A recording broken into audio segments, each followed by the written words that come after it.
Welcome back to the deep dive. Today, we're looking at something truly monumental in the world of engineering. Yeah. Vehicle safety.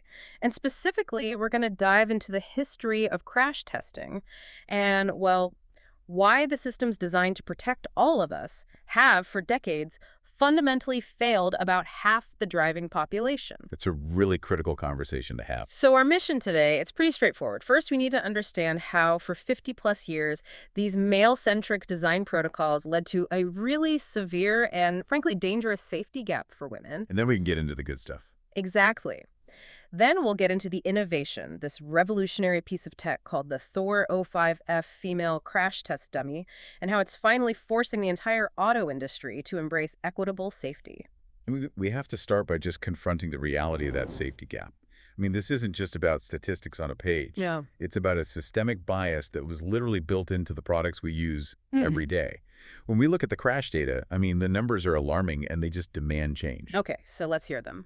Women face a 73% higher risk of suffering a serious injury in a head-on collision. 73%. Wow. I mean, that is not a rounding error. That's a systemic failure. Exactly. It's rooted in the design. And when you look at all types of crashes, women also have a 17% higher fatality rate overall. And this all comes back to one thing. One thing.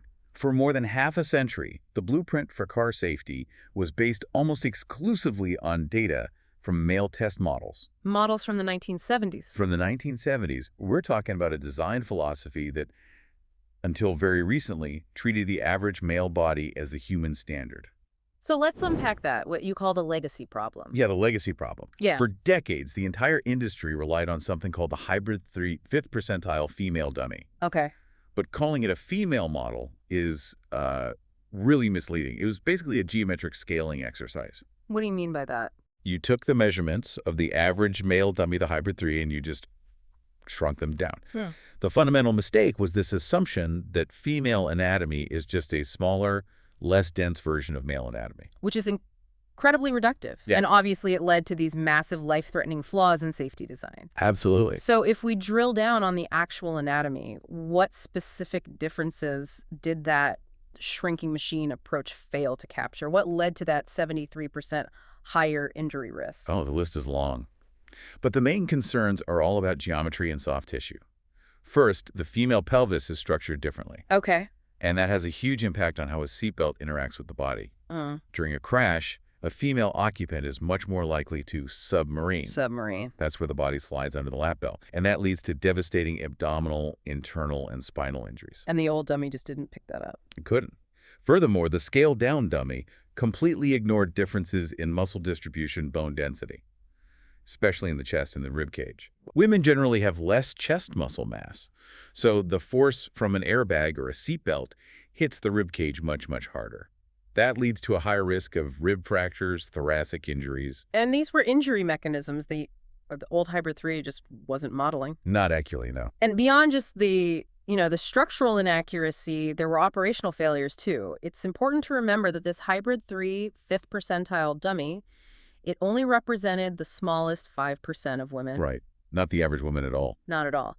And even when they did use these inadequate female dummies, they almost always put them in the passenger seat for testing. Never the driver's seat. Almost never, Yeah. which completely overlooks the steering wheel, the pedals, how the driver's side airbag deploys.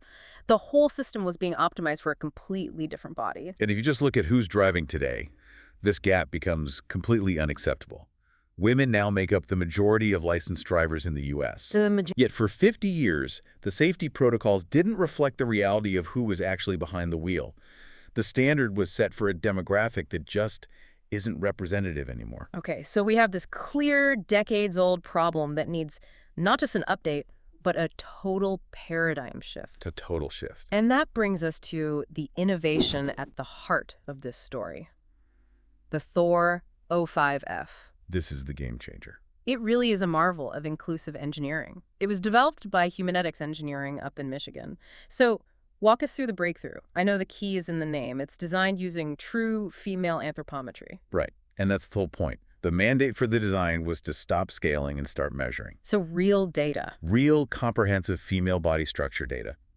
405F is built to model a mid-sized female, not just that tiny 6th percentile. This means it accurately represents a much, much larger portion of the population. And the complexity, the precision, that's what makes it this huge technological leap, Right. right, in advanced injury detection. It's a quantum leap. We are finally capturing data in the areas where women face their highest risks.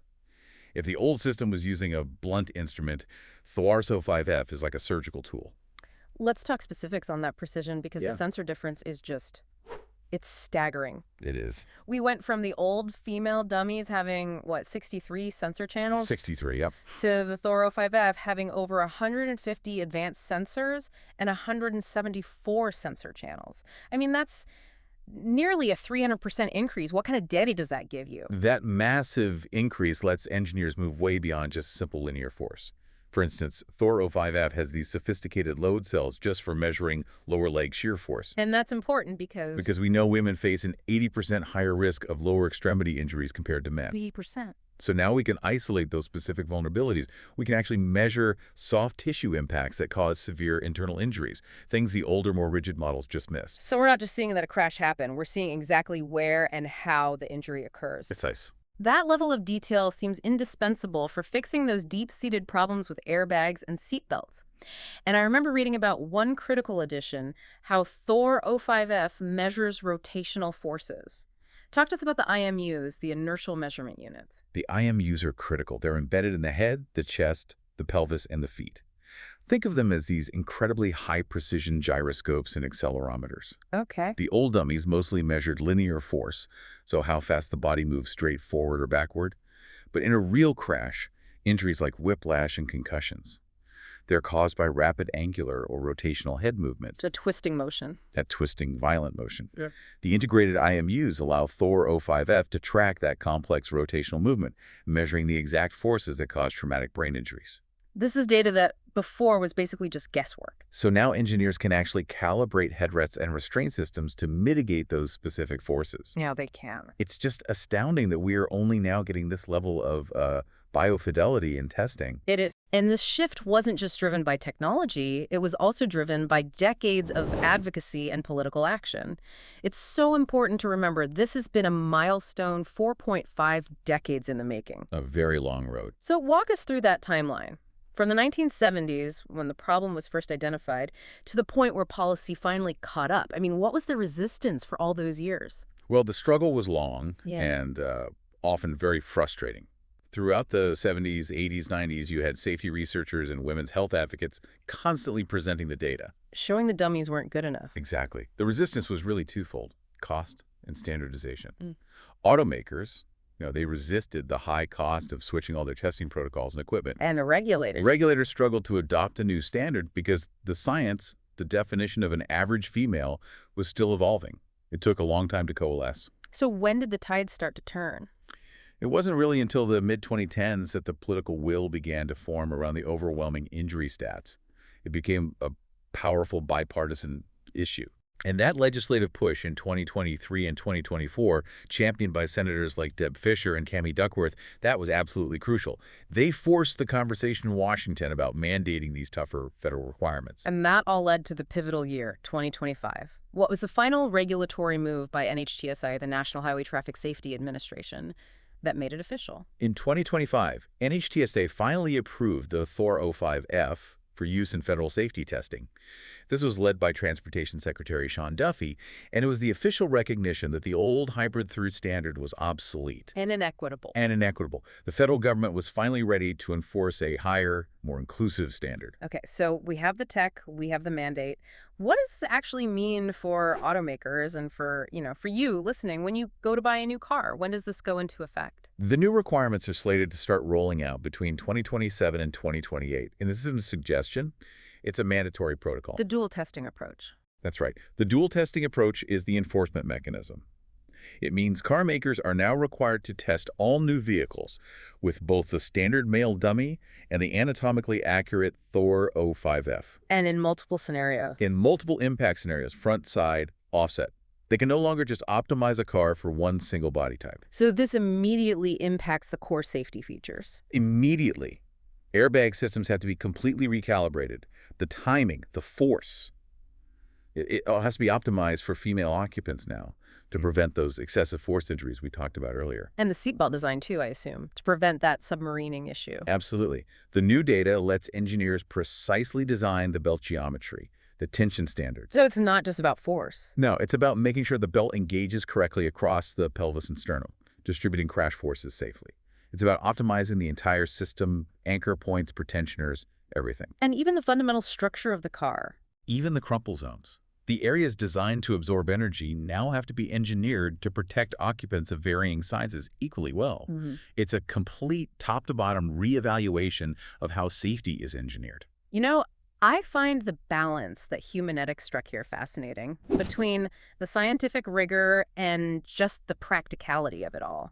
They needed the dummy to be scientifically unimpeachable, so it has to comply with these really complex standards like UMTRI AMV05F for its skeleton geometry. Bias standards. But at the same time, they dramatically simplified the build. The male THOR dummy has around 750 parts, this new female one, just 250. Which is a huge difference. It makes it so much easier and more cost-effective for testing labs all over the world to assemble, calibrate, and maintain. That practical side is crucial for getting it adopted quickly. That practicality is what ensures the technical rigor, measured by those IMUs, is captured consistently across the whole industry.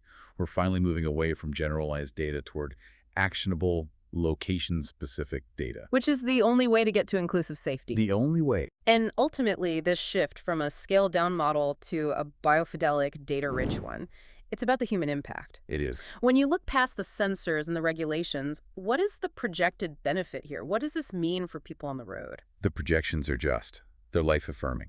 We're talking about over 1,300 female lives that could be saved every single year just in the U.S. For 1,300. And the economic incentive is massive, too. The estimated savings are more than $2 billion a year from reduced severe injuries and healthcare costs. Wow. And that really is the true significance of this. This mandate moves automotive safety out of a 50-year-old framework where your protection was limited by your gender. It's a defining step toward ensuring that rigorous, inclusive engineering values every single human life equally. This change doesn't just empower engineers, it creates a new vision, really. Inclusive safety design. It ensures gender is no longer an invisible risk factor, and it pushes the industry toward that critical goal of zero preventable deaths for everyone. The journey to get here was long, very long, slow political movement despite clear scientific warnings. But the destination, a world where everyone is protected regardless of their body type, is finally within reach. So to quickly recap our deep dive today, we've tracked the journey from that flawed, scaled-down Hybrid 3 model, which created a staggering safety gap, all the way to the anatomically accurate, data-rich THOR-05F, a monumental achievement backed by a federal mandate. This is truly a paradigm shift for safety standards globally. It absolutely is. And here's the final thought I'd like to leave with you.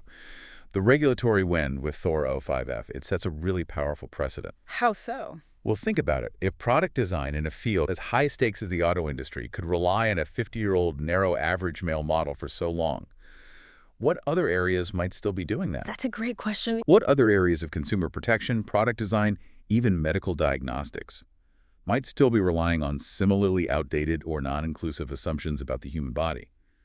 This moment forces us to question all of the assumptions built into the world around us. A profound challenge to consider as data continues to inform better, more equitable design. Thank you for joining us for this deep dive into inclusive safety engineering.